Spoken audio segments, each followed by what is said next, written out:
आपने कोयटा को पहले बैटिंग की दावत दी और जिस तरीके से आपकी बॉलिंग थी, आपके पास ना कोई फील्ड थी, ना कोई आपके पास प्लान था। जिस तरीके के कोयटा के बैट्समैन खेल रहे थे, और जैसे मैंने पहले कहा कि बाबर आजम कल ना सिर्फ एज ए कप्तान, एज ए बैट्समैन और जो फील्ड में फील्डिंग करनी होती उसमें भी बुरी तरह नाकाम नज़र आ रहे थे।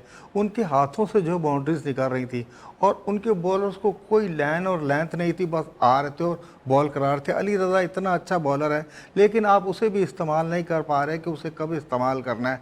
तो इन सारी चीज़ों को, और फिर जब बाबर आजम और साइम ये दोनों जब परफॉर्म नहीं करेंगे, फिर नीचे से साइम के बाद हारिस आ रहा है, वो भी परफॉर्म नहीं कर रहा है, तो विकेट पे सिर्फ तलत ही रह गया था। वो तलत तंतना तो मैच नहीं जितवा सकता। आपकी ना सिर्फ टॉप आर्डर जुल्मी की जो है, मिडिल आर्डर भी बुरी तरह नाकाम नज़र आ रही है।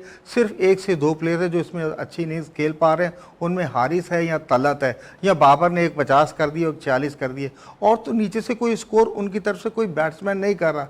उनकी मैनेजमेंट को चाहिए कि कम से कम हम अपने कम्बिनेशन में 1-2 अच्छे बैट्समैन अगर डगआउट में बैठे हैं तो चेंज करें। जब तक वो शफलिंग नहीं करेंगे, टीम में चेंजिंग नहीं लाएंगे और अपनी फील्डिंग पर तवज्जो नहीं देंगे, तो मुल्तान सुल्तान ये पेशावर जुल्मी के लिए आगे आने वाले जो मैचेस हैं उनमें और भी परेशानियों में इजाफा ही होगा।